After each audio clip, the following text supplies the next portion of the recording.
Drive will get us to the summit, but if we fall apart on the way back, it might be the last one we reach. In today's episode of Endures, we'll unpack step 3, to drive, and what that really means. I'm Suzanne Rath, and Endures is here for your daily dose of endurance leadership and life lessons. So let's dive into drive. Now, drive at its core is about grit. Grit, resilience. Resilience is a little bit of a buzzword, but to build resilience, we need to build resourcefulness. So at its core, drive is about 3 things: when to push, when to pace, or when to pivot. So let's look at each of those. So first of all, when to push. So for individuals, this is around building the courage, building the resilience, building the presilience, so that when you do need to push, you're ready. And that starts way back with things like energy management, with coaching, with building the right support systems around you, with having the right vision so that you know the thing you're pushing for is actually worth it, with having your anchor points, whether they're your mantras, whether they are your check-ins, whatever it is, to really make the thing you're pushing towards seem meaningful to you, so that you're not just constantly grinding, so you're not just constantly hustling, but that you're actually pushing with purpose towards the summit that is most meaningful to you. Now, for teams, the push might be about that collective vision, that collective goal setting, and knowing when to pull together and push forwards to achieve a big goal. Not all the time, but with a cadence, whether it's quarterly, whether it's 6 monthly, having in place those rhythms and then the reset and the recovery. Now, the second thing is around pivot. And knowing when to pivot is so important, so we don't just have tunnel vision driving towards things that no longer serve us.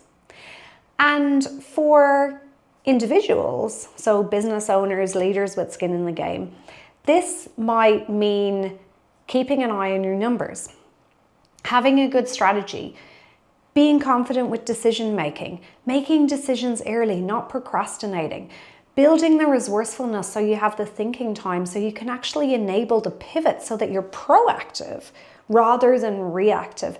And yes, a pivot by its very nature is often reactive, but we can modulate our own emotions, our decision making, our capacity, our resourcefulness. We can build all of these strengths so that when we do need to pivot, we don't constantly feel like we're firefighting or being pulled from pillar to post.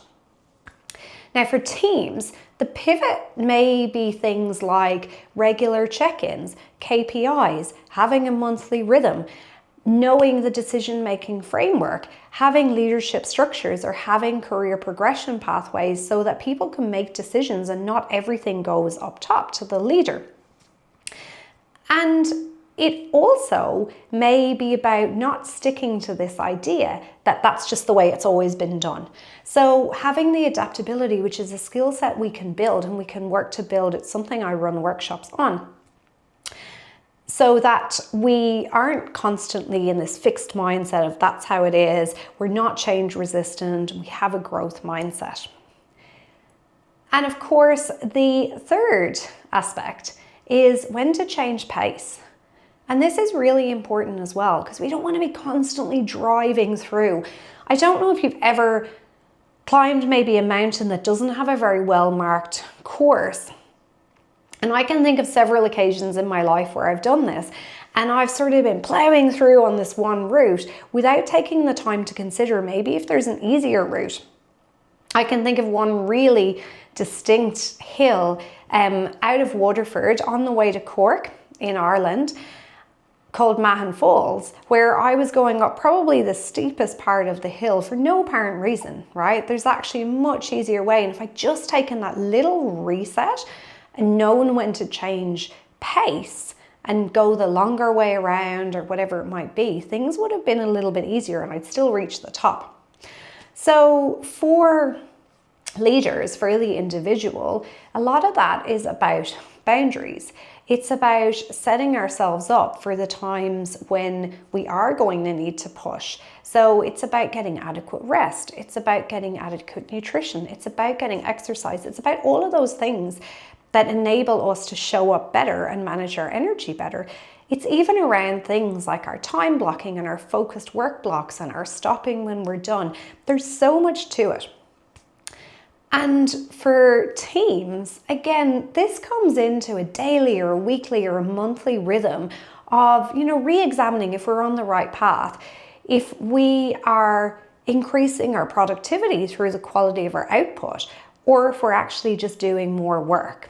There's so many things to this, but having the ability with drive, not just to push, but also to pivot and to change pace, keeps us on track, not just for that first summit, but it means that when we get to that summit, we have built all of these strategies through Endures to look at the next summit and then ones around it and decide which one we want to elevate to next. And we can do that with courage, with confidence, and with the resourcefulness to know that we are able to rest, recover, reset, and then we can build a capacity to drive through and power the climb onwards and upwards. Thank you for joining me, and I will see you tomorrow for more from Endures.